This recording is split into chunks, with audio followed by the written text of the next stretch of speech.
Yes, I couldn't even finish my breakfast. Nothing wrong, just I felt full. So I put the other half a bowl of soup that I got out in the fridge. Figure I'll probably eat it for lunch.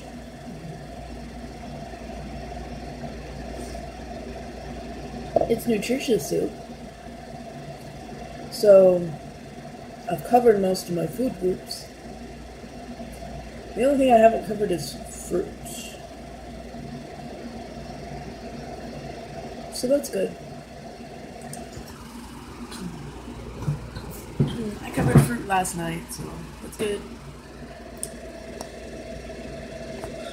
But I'm not the person that you look at and think, yeah, she doesn't eat like a house. But I did get answers from one doctor who actually said that this was pretty normal. At least I had an appetite. Usually I just schedule eating time, take out the portions, and eat something. Because I don't feel hunger. And then I slowly pay attention to the pressure, pay attention to my body, whenever you feel like, stuff is in there, and then you stop. That's why you have to eat slow, because if you eat too fast and then you try to wait for that feeling, yeah, it defeats the purpose.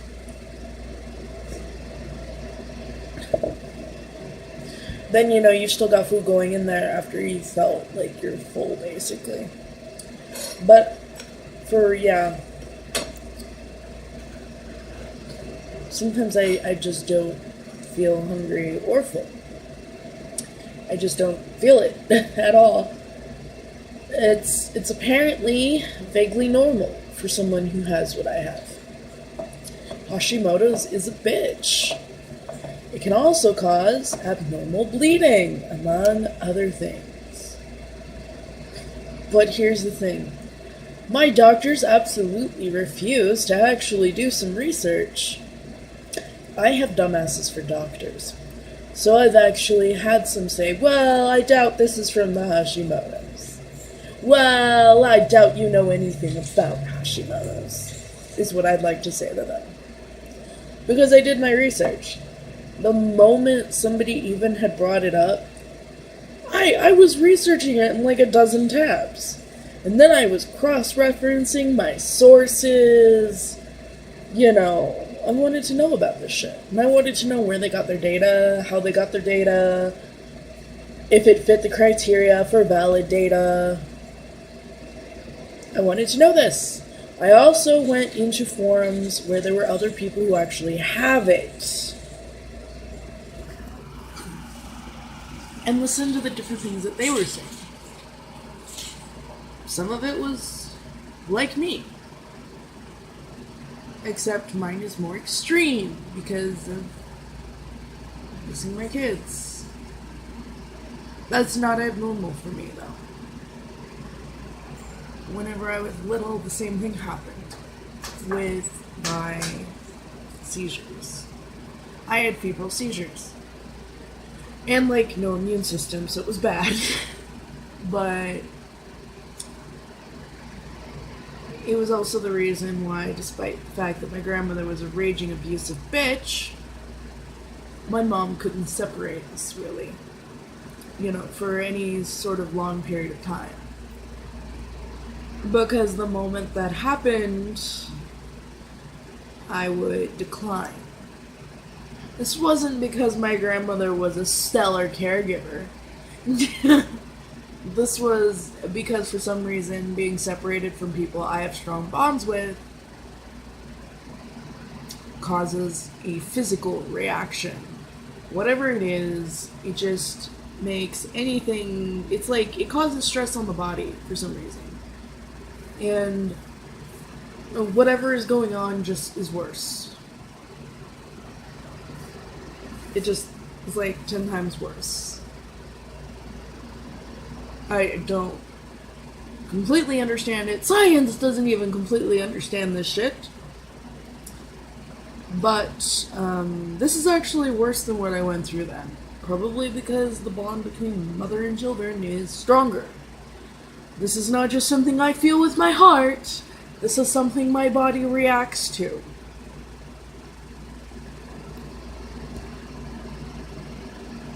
This is not new. This is just a new way for it to happen. The same thing that's happened my entire fucking life. It runs in the family. It's not common, but it's something my kids will need to know one day. You know, if they have kids of their own, or when they have kids of their own, they'll need to know, hey, you know what? Keep an eye on this. We don't know if it's gender specific, but we do know that any woman in my family who has this, who has been separated from their kids, through death or otherwise, goes through this, and that I'm the longest one to live. Because men don't sit there and bleed from a hole in their body. We don't actually know if it's gender specific. We do know that that one thing is gender specific. So, like, if they have daughters, they'll definitely need to know this shit. But it's not necessarily related to Hashimoto's. As far as, like, the family trait. Because they don't actually know if Hashimoto's is hereditary. Is just sort of a common assumption that they make anytime there's anything anymore. Like, they've even claimed that PTSD is hereditary, and we know it's not. There's nothing to say that it's hereditary. The guy that discovered it, there's not enough data to say this. You can say that sometimes people in the same family get it, but you can't say that it is necessarily hereditary. You don't know. It could be completely random for all you know. There's no data. There's not enough data to say that this is hereditary, that you are any more likely to get this or not get this, depending on who you're related to. The data is simply not there. However, whenever you read a fact sheet, everywhere on the internet, there's... Hold on. Alright, now where was I? You know, before I had to try and...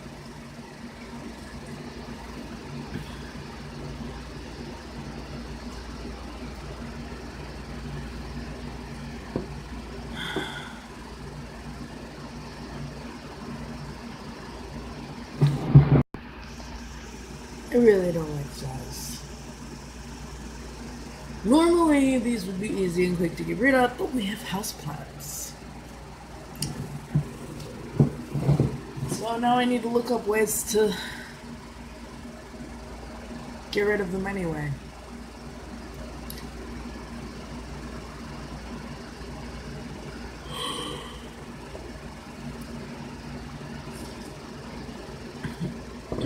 Anyway, where was I?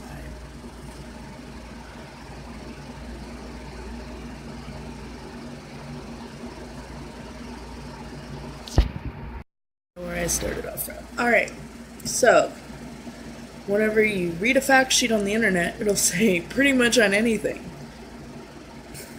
Hereditary.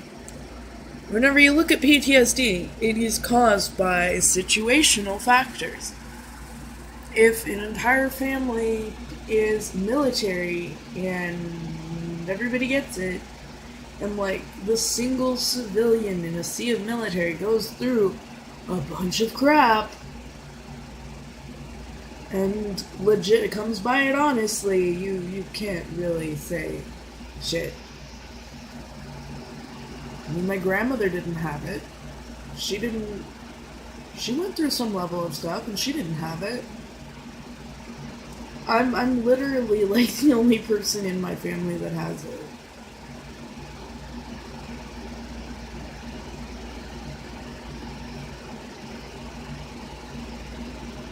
And like most of my family has been military since before the country was even founded.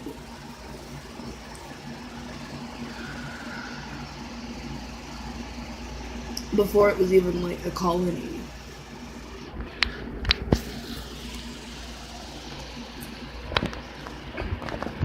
But in this generation, this last generation, none of them went to war.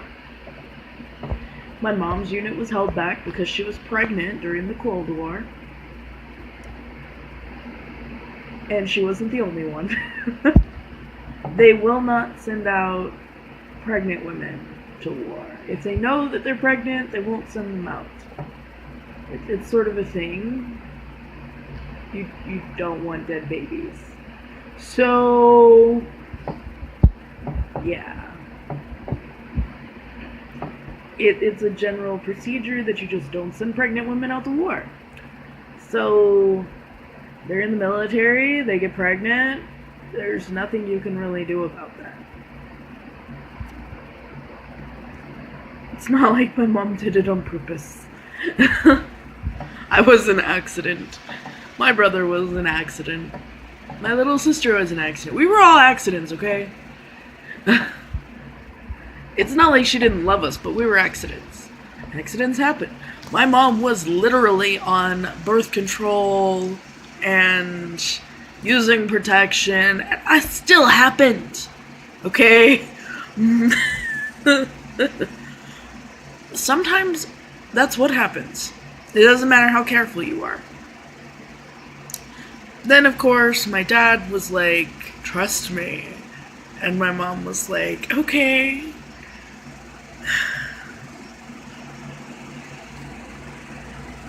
And that is the story of why I exist. Seriously, though, you can't just say it's a woman's fault for getting pregnant. It does take two. And it also can happen no matter how many measures that you take to prevent it. So, I mean, there's not really much you can do about it. Just don't send pregnant women to war. They can serve otherwise in the military, like back at home. You can do a lot of things that aren't actual combat and be in the military, so that's what a pregnant woman in the military needs to do. You know, they don't kick them out for getting pregnant.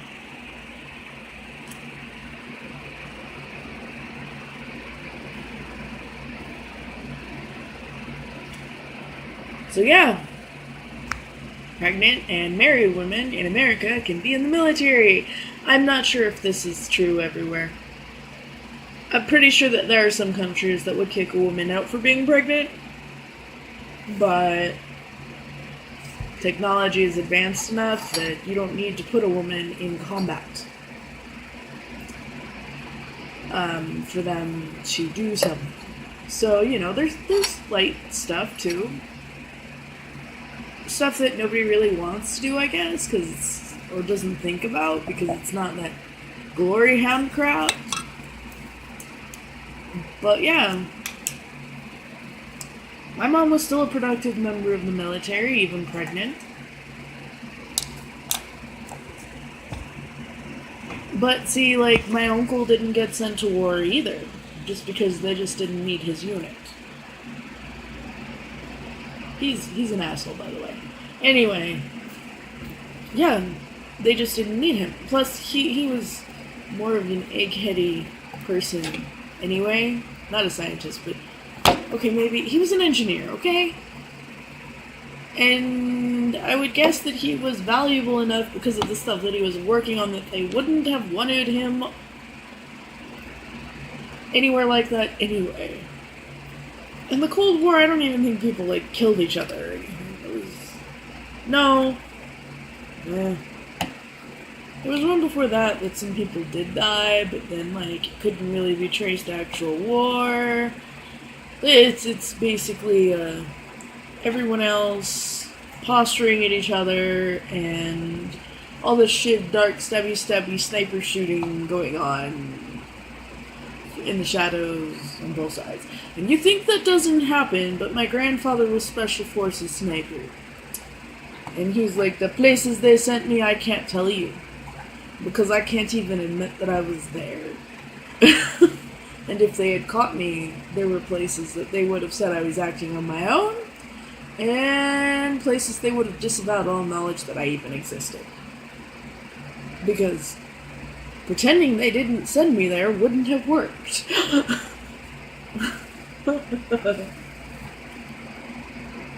You know,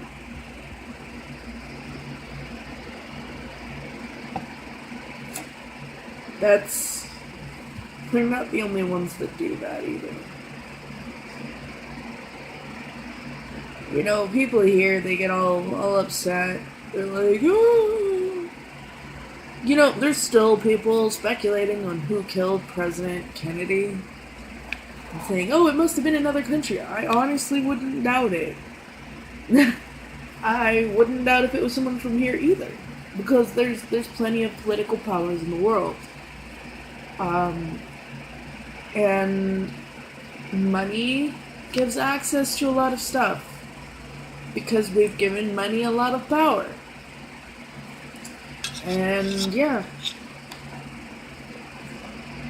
I don't know who did it, and I don't pretend to know. I'm just saying I wouldn't doubt either way. I mean, it could have been Russia, it could have been China, it could have been anybody. It could have been some Joe Blow on the street who just didn't like him. There's a lot of speculation, and there's even, like, a general community that accepts that this one guy did it, but, like, there's no actual proof that he did. Just, like, I guess he just wants attention or something. I'd want to say proof. But, yeah. There's a lot of speculation,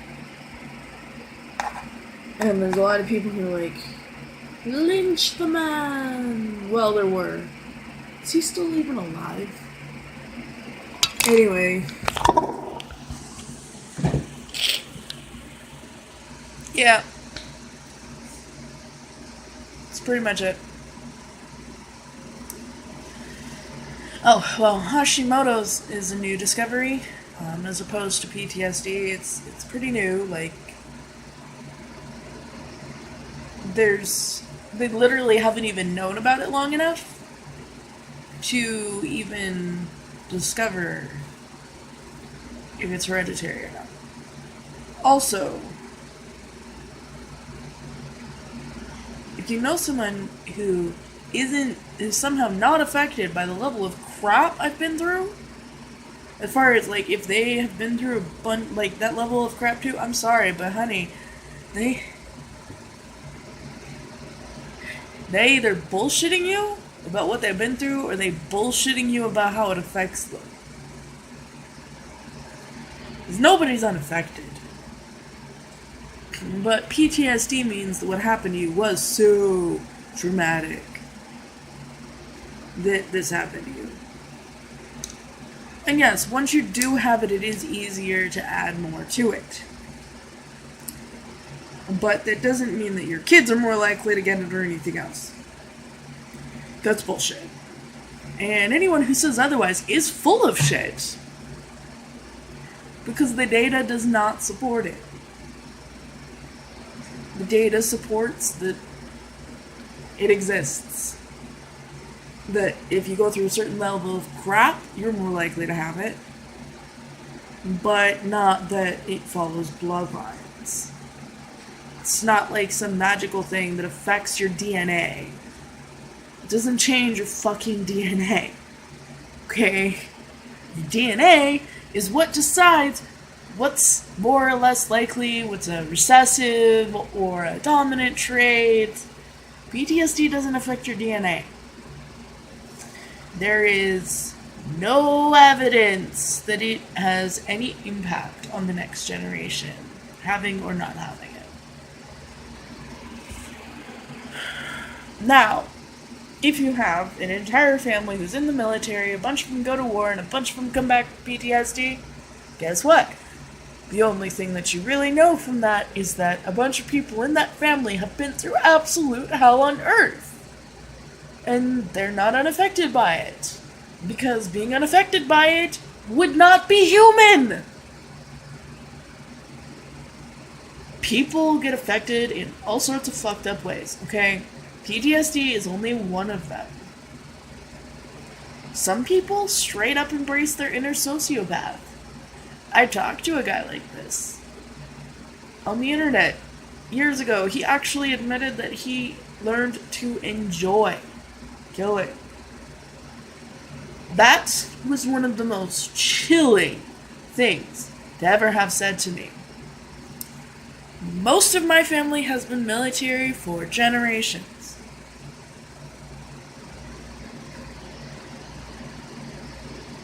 Despite that I am a pacifist, I have a healthy respect for people who do join. And I know that it is not because they want to go out and shoot people.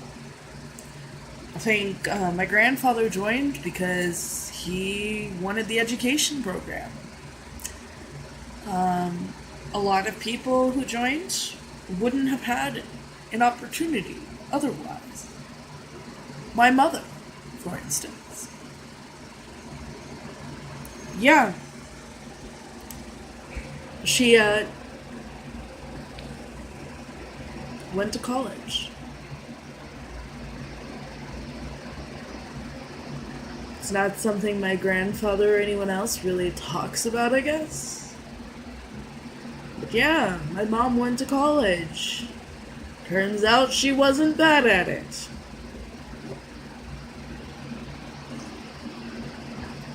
They never talk about it. Never. Because it's not a way to say that my mom was a raging fuck-up. So anyway, if it doesn't mean that she's a raging fuck-up, or a warm childhood story in my grandfather's case, it's just never talked about. It's just completely ignored. It doesn't exist.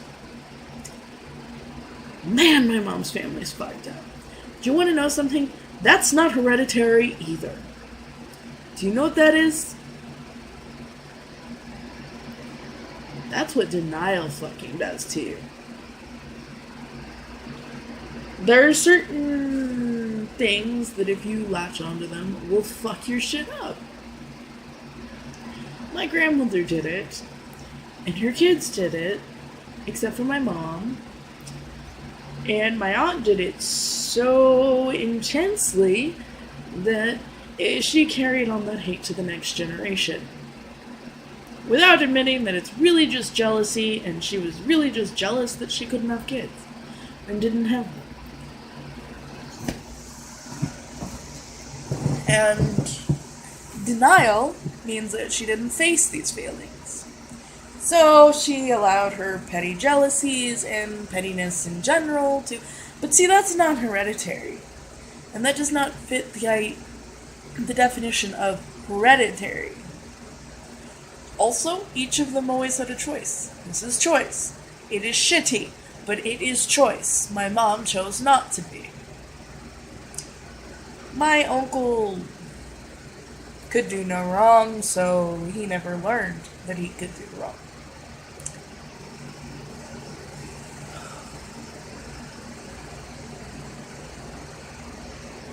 Pretty much. My aunt was the youngest and very, very spoiled. Also mean.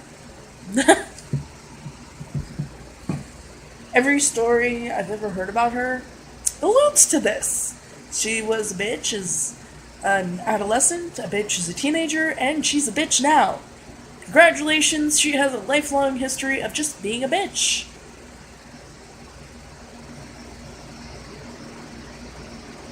My mom was like We had such high hopes for her.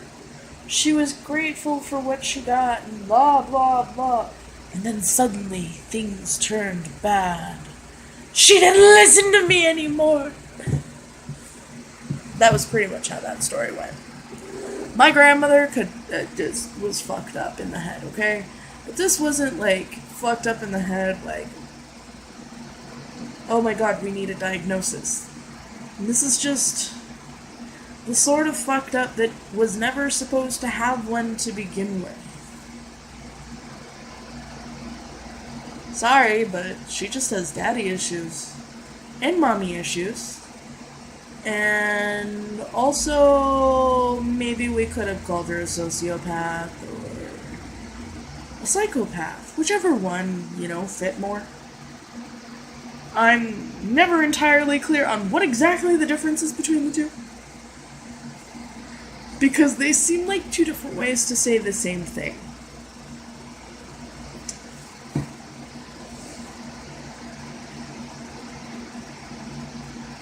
Pretty much. Except they have two different social ideas attached to them, but the words pretty much mean the same things. So I'm not all that clear on what's supposed to be different there. They're kind of both bad.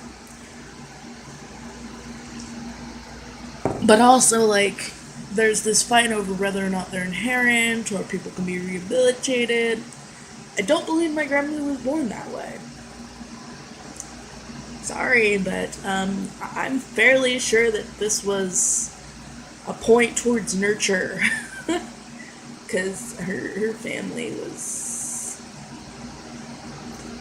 I didn't know that this wasn't really talked about in her day, but her mom should have left her dad and not just shipped her off to grandma's house after what he tried to do to her.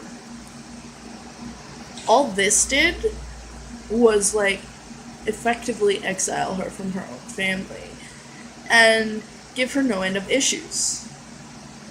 And also made her feel isolated. And she decided to take all this pain and become homicidal. And really good at getting away with it. My grandmother rarely ever got her own hands dirty with anything. And it wasn't something that she let you see if she thought that she would do anything about it. Now, if she thought that nobody would believe you and that she had effectively destroyed any sort of reputation you had and isolated you so entirely from anyone who might even think about listening, then she'd show you and have fun doing it. She was one sick puppy, but she was sick down to her soul. Her mind was fine. That woman her mind was fine. It was her choices and her heart where the problems were. Sorry, but I know that's what nobody wants to hear because there's this idea that they want to believe that anything can be medicated. But what my grandmother was is not hereditary either. She was the product of her environment and her choices. You need both to become what my grandmother was. You need both. Environment and choices. I was never going to become like my grandmother because I was never going to make her choices.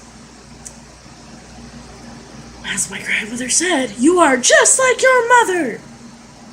In this, yes. Because my mom wasn't like her stupid-ass crazy batshit either. My mom made different choices. There's nothing in our DNA that predispositions us to this.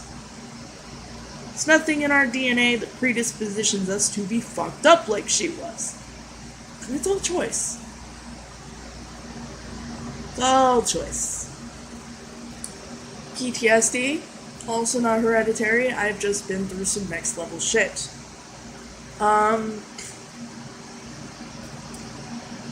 That's pretty much the end of my rant. Oh, also, It is actually possible for a woman to beat someone who is trained without training and just with some basic principles. Simply because, if you know the basic principles, you now have the foundation that, like, most people who are quote-unquote trained don't have. Because commercial training does not cover that, does not value it. And literally, my little brother supposedly had like 2 black belts and I flattened his ass in 2 moves. I have no formal training. I have learned a couple things from watching other people, but I have 0 formal training. I have never been trained at a dojo.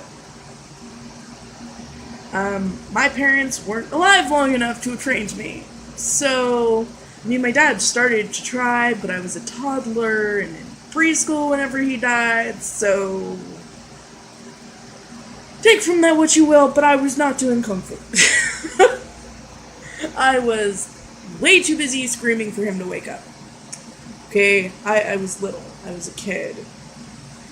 Okay, so here's the thing. You can argue whatever you want there. But my little brother is a dumbass, and the only reason why he beat me is because he didn't listen to me whenever I told him beforehand what the basic principles were, and that he should try and get to know them. You know, meditate some, practice that situational awareness without getting distracted from your opponent, blah, blah, blah-bitty fucking blah. So, like, I don't know, I just saw this book review thing where she was getting pissed off that a 17-year-old girl beat 5 guys without breaking a sweat. No, she would not do that without breaking a sweat. But when I was in, like, 1st or 2nd grade, no, it was 1st grade, I took out, it was 3 8th graders. I didn't break a sweat. I freaked myself the fuck out, but I didn't break a sweat. Not because I was badass, because they were kind of kicking my ass beforehand, but because my little brother came around the corner and one of the guys went to hit him, and I did the math in my head. Because, you know, before I was medicated stupid, I could do that. And that's, it was probably more like a split second, but it didn't feel like that to me.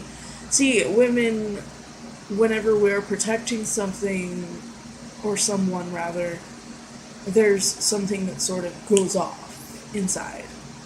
The adrenaline triggers something, and like, we're actually wired for this, even as children. We are wired to be protectors. Defenders. We're not wired to go out and seek war or, you know, find them. We are wired to protect children and loved ones. So we can suddenly do something that physically will have its toll on us because, yeah. And a guy has to actually train for that. I don't know why. I mean, I guess you could argue that men also become, like, better able whenever they have a reason to be. But, like, I was a little kid, and these guys had been holding me up against the wall beforehand. So, yeah.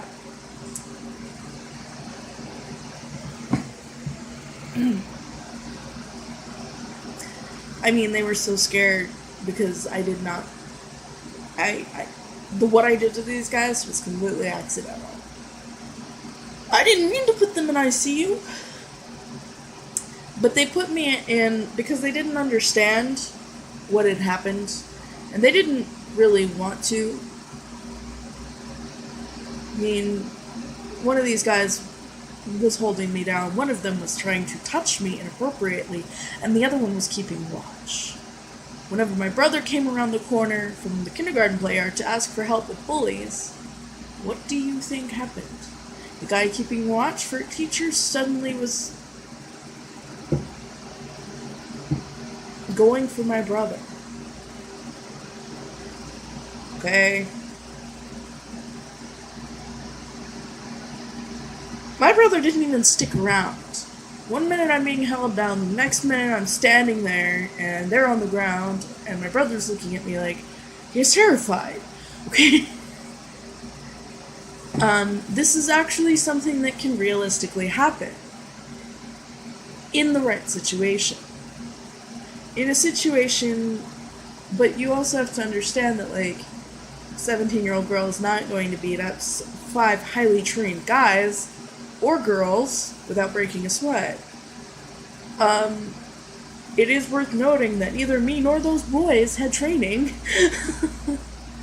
and that they were simply bigger than me. Way bigger than me, and not even supposed to be there to begin with. Okay, so that's worth saying too. It also depends on what you're training, because certain styles have strengths and weaknesses to them. I am not a dexterous fighter. I have scoliosis, arthritis, and all that. I'm compensating for all of that. The best chance I have in a fight is to be the opposite of a dexterous fighter. Now, speed is nothing to sneeze at, but I mean, I'm never going to do the acrobatic styles. Someone who can do an acrobatic style, I know the weaknesses for that style. I know the weaknesses for my style. Always know the weaknesses of your style. You can't compensate if you don't know your own weaknesses. You know, my brother didn't listen to these, so I kicked his ass in 2 hits. Because it doesn't matter how many fancy moves you know. If you don't have the fundamentals, you have nothing. You are not a black belt, you are a child playing at being a black belt.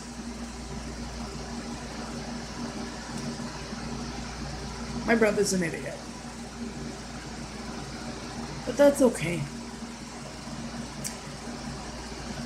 The world takes all kinds of people. He's just dumbass special. He's also my brother. So he's kind of an asshole and a dumbass, and I love him anyway. But I also kind of want to, like, beat some sense into him sometimes. That's pretty normal for siblings, though.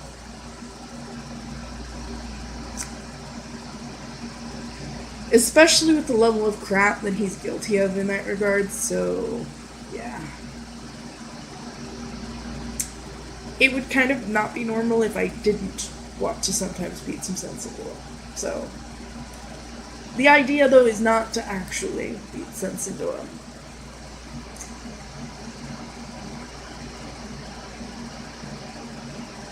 Unless, of course, he says, I want to spar with you. And then I'll just beat some sense into him in a sparring match.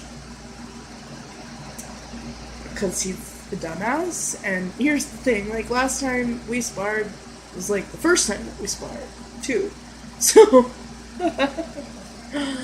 he supposedly had a black belt, and someone else was going to teach him some more cool moves from another style. And I kicked his ass because he didn't have the basics. Okay, the dojos, they don't teach the basics. You need that base.